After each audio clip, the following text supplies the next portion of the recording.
Lights go low, the screen ignites, here we go again. Side by side, we ride the storm where the stories never end. Through the thunder of the speakers in the glow of silver skies. Every heartbeat gets in sync, reflected in your eyes. Outside, we dive in, streaming all the wonder.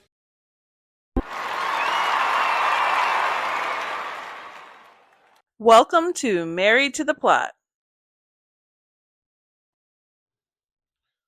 Welcome back to Married to the Plot, where today we'll be discussing Kingdom, Season 1, Episode 1. What is it called, babe? The Boy with No Name.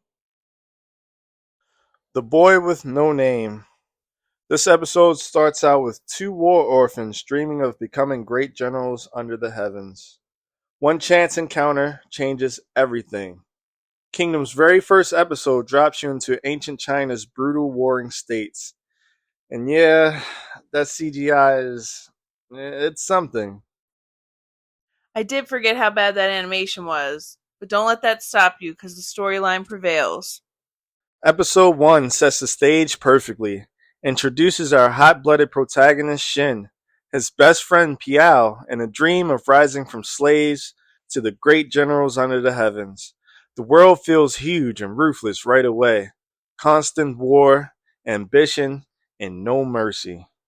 Their daily life is depicted through intense, sweat-soaked training sessions, clashing wooden swords in the dirt, and pushing each other to the limit.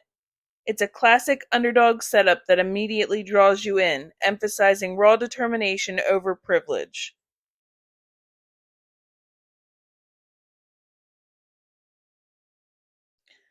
One day, Shin and Piao were sparring in the field.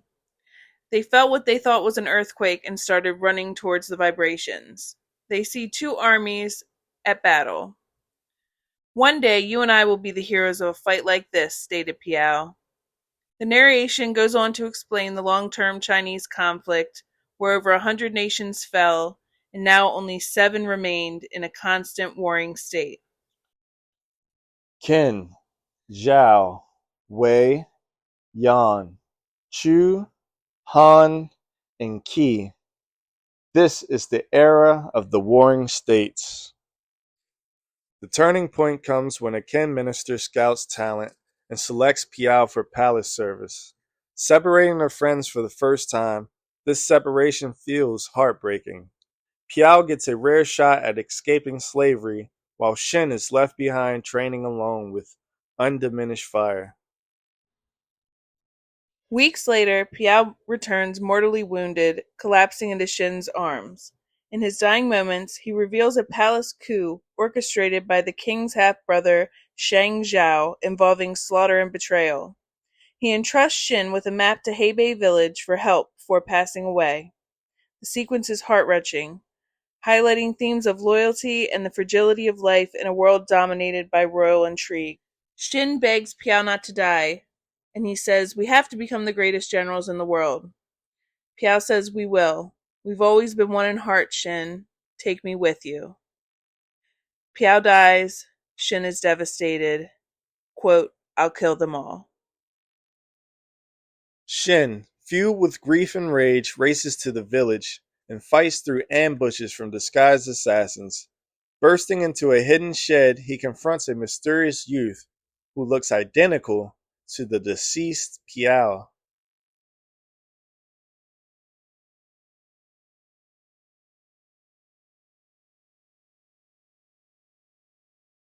Kingdom's premiere episode, The Nameless Boy, is a masterclass in hooking an audience from the very first frame, earning a solid 9 out of 10 from me. Despite the infamous 2012 CGI quirks, here's why this opening episode punches way above its weight and left me desperate for more.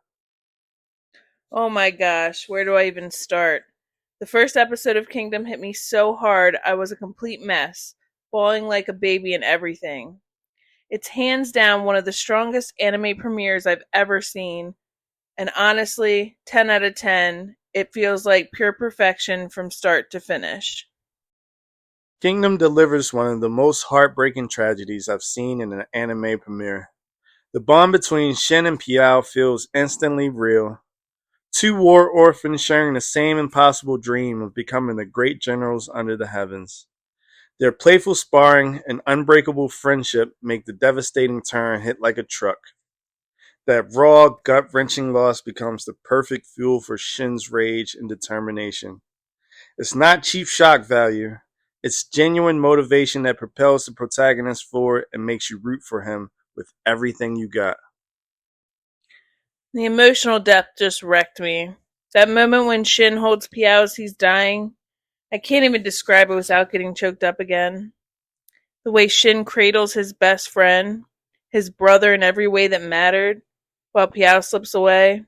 It's so raw, so heartbreakingly real. I literally sobbed. Their bond was built up so perfectly in those few opening moments, all of those years of dreaming together and training in the dirt, and then just torn apart. It hurts in the best way. This tragedy seamlessly sets up a classic underdog story done right.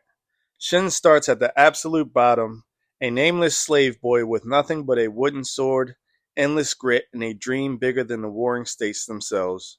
The episode points a brutal, unforgiving world where power is everything, yet Shin's sheer will to rise above it all is incredibly inspiring.